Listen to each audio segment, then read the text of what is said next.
तत्सत। श्री गणेशाय नमः। श्रीमद् भागवत महापुराणम स्कंद 11। परिचय।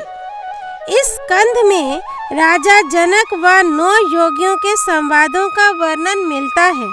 साथ ही इसी स्कंद में यदुवंश के संहार का विश्लेषण किया गया है।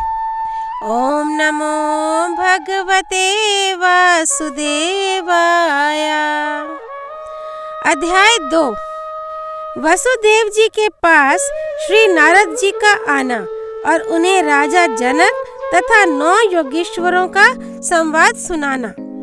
श्री सुखदेव जी कहते हैं, कुरुनंदन, देव ऋषि नारद के मन में भगवान श्री कृष्ण की सनिधि में रहने की बड़ी लालसा थी।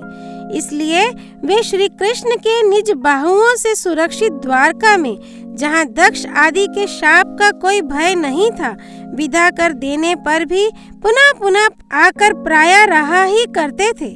राजन, ऐसा कौन प्राणी है जिसे इंद्रियां तो प्राप्त हों और वह भगवान के ब्रह्मा आदि बड़े बड़े देवताओं के भी उपास्य चरण कमलों की दिव्य गंध, मधुर मकरंद रस, अलौकिक रूप माधुरी, सुकुमार स्पर्श और मंगलमय ध्वनि का सेवन करना ना चाहे, क्योंकि ये बेचारा प्राणी सब ओर से मृत्यु से ही घिरा हुआ है। एक दिन की बात है, देव ऋषि नारद वसुदेव जी के यहाँ पधारे।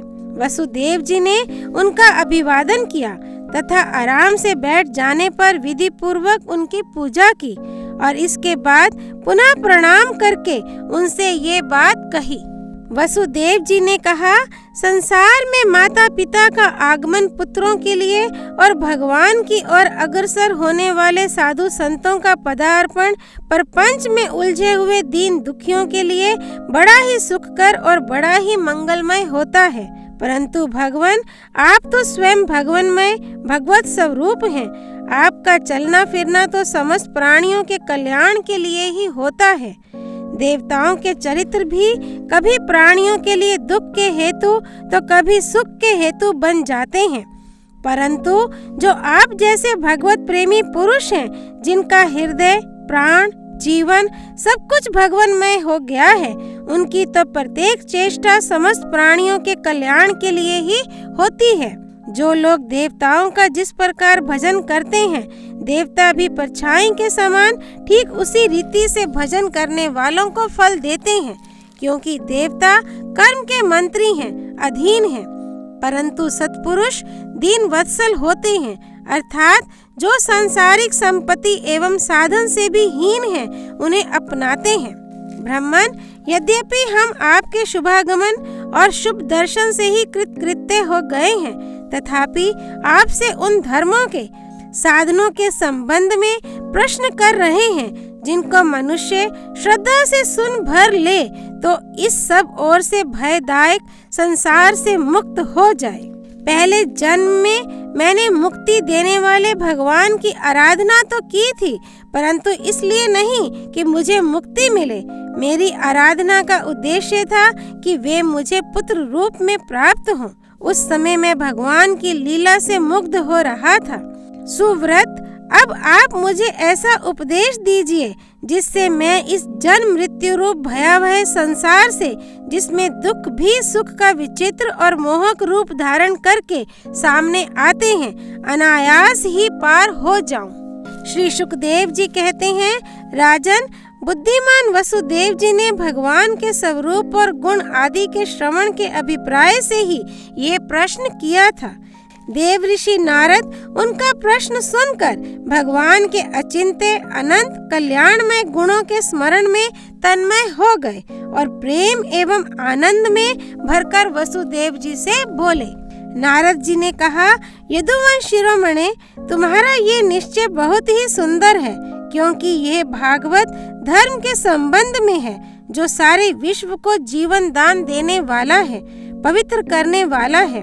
वसुदेव जी, ये भागवत धर्म एक ऐसी वस्तु है जिसे कानों से सुनने, वाणी से उच्चारण करने, चित्त से स्मरण करने, हृदय से स्वीकार करने या कोई इसका पालन करने जा रहा हो तो उसका अनुमोदन करने से ही मनुष्य उसी क्षण पवित्र हो जाता है।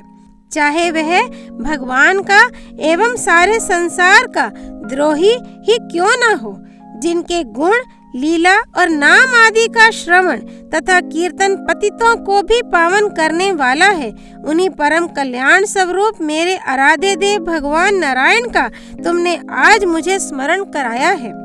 वसुदेव जी, तुमने मुझसे जो प्रश्न किया है, इसके संबंध में संत पुरुष एक प्राचीन इतिहास कहा करते हैं।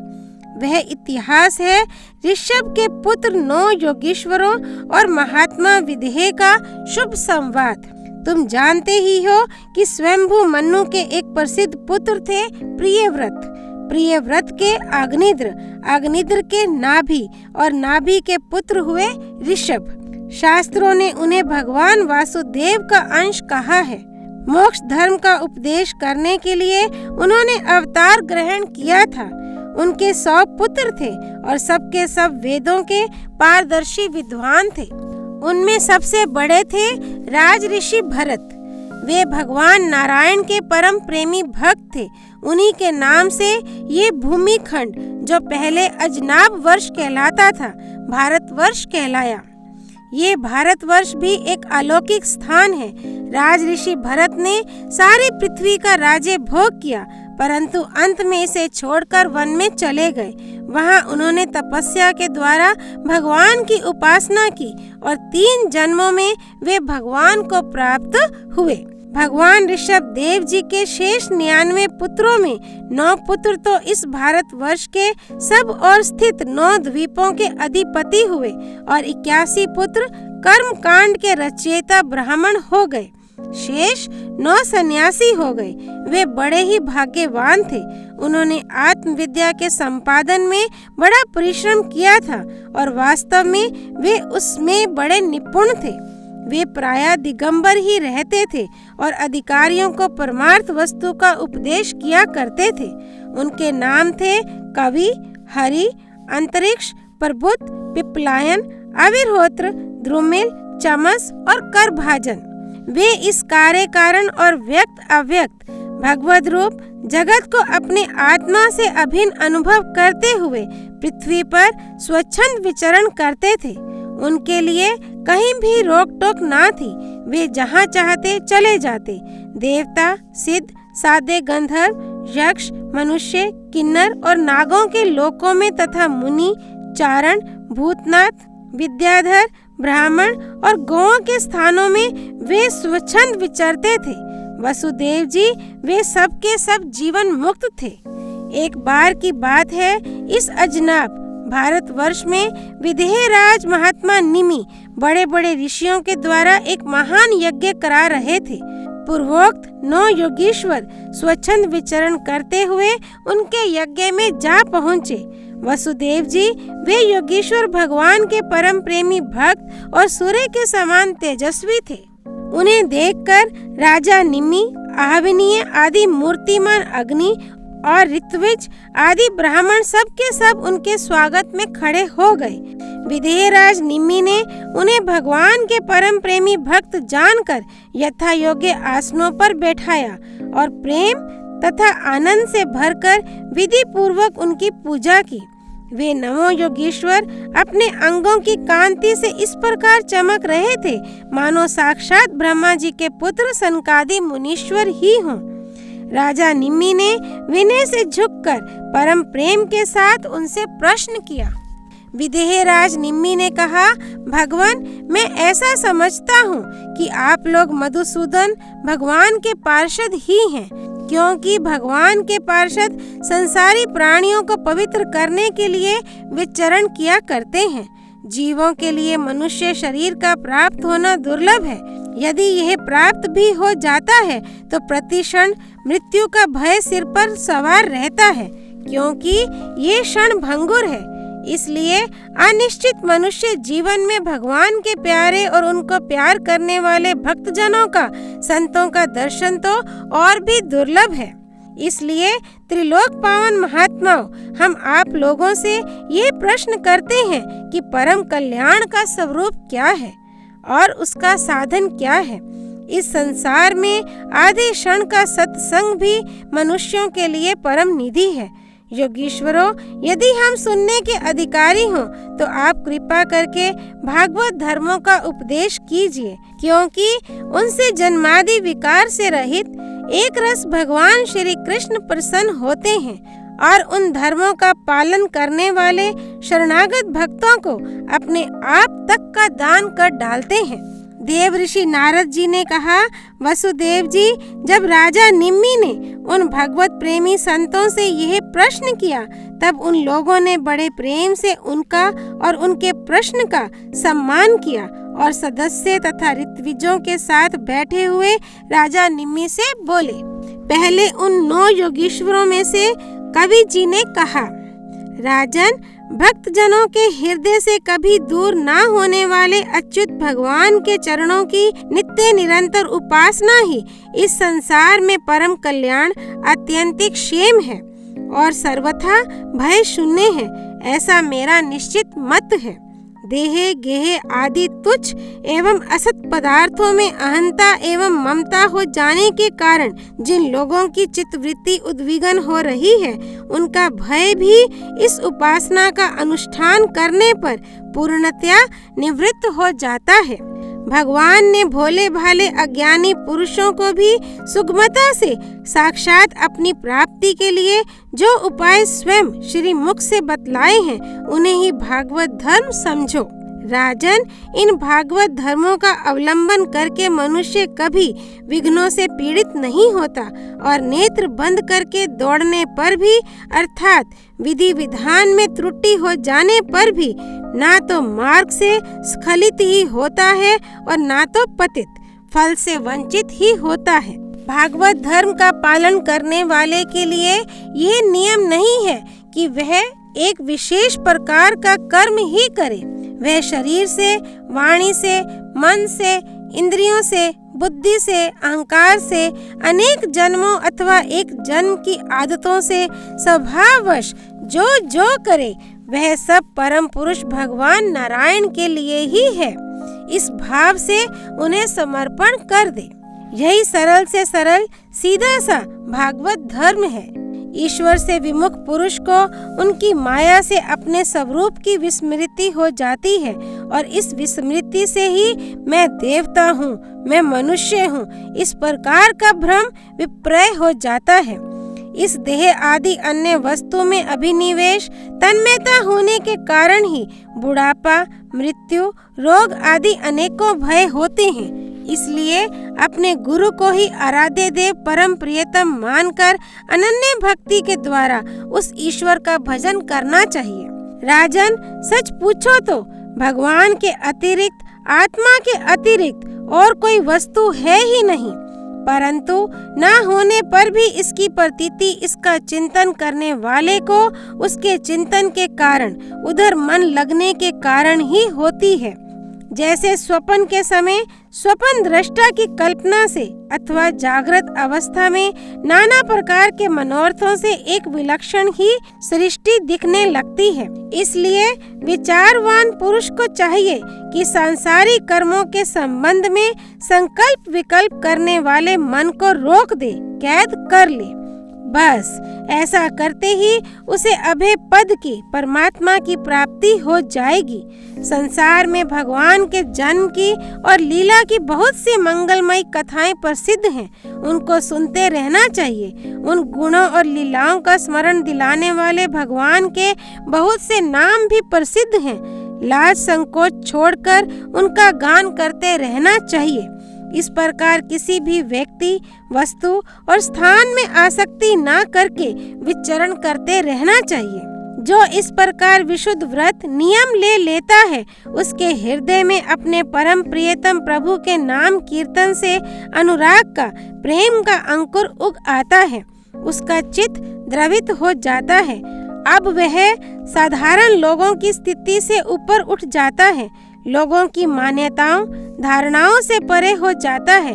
दंभ से नहीं, स्वभाव से ही मतवाला सा होकर कभी खिलखिलाकर हंसने लगता है तो कभी फूट फूट कर रोने लगता है।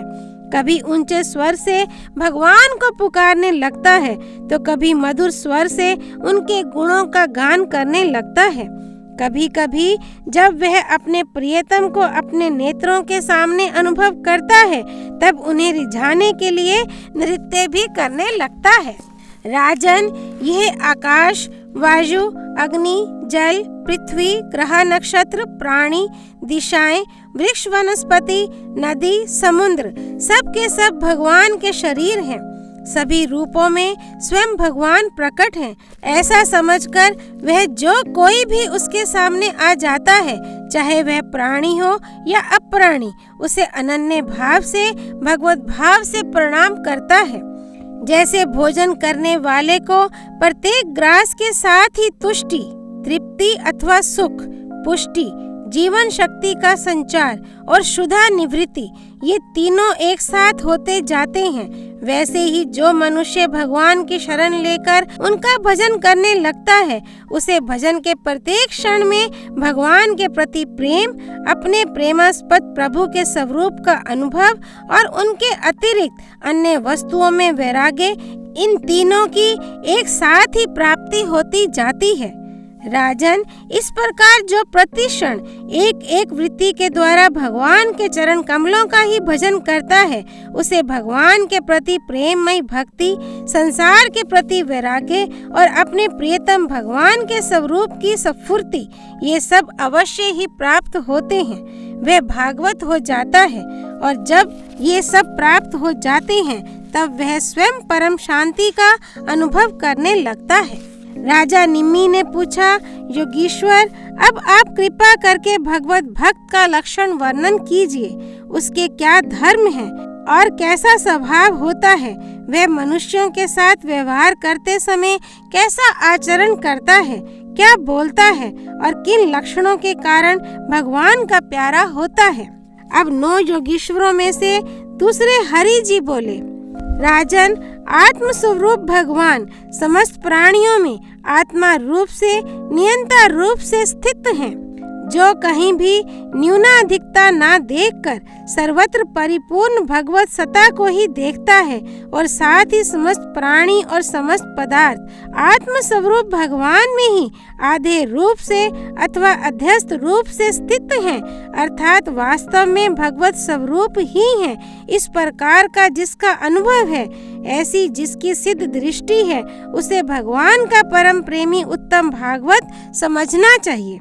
जो भगवान से प्रेम, उनके भक्तों से मित्रता, दुखी और अज्ञानियों पर कृपा तथा भगवान से द्वेष करने वालों की उपेक्षा करता है, वह मध्यम कोटि का भागवत है।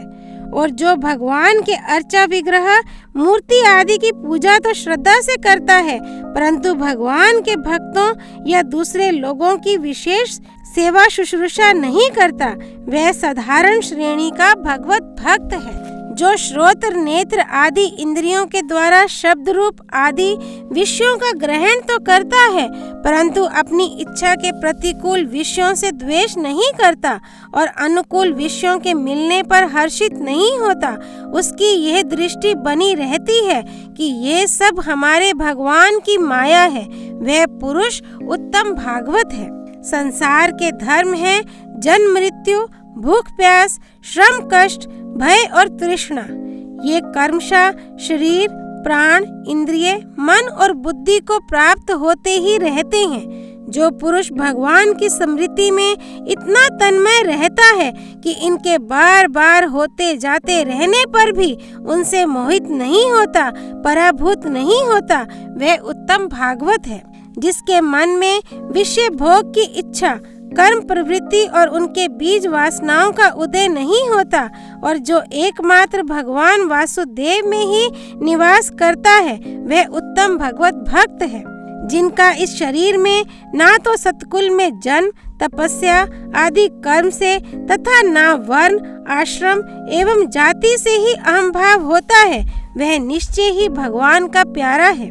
जो धन संपत्ति अथवा शरीर आदि में यह अपना है और यह पराया, इस प्रकार का भेदभाव नहीं रखता, समस्त पदार्थों में समस्वरूप परमात्मा को देखता रहता है, समभाव रखता है तथा किसी भी घटना अथवा संकल्प से विक्षिप्त ना होकर शांत रहता है, वह भगवान का उत्तम भक्त है।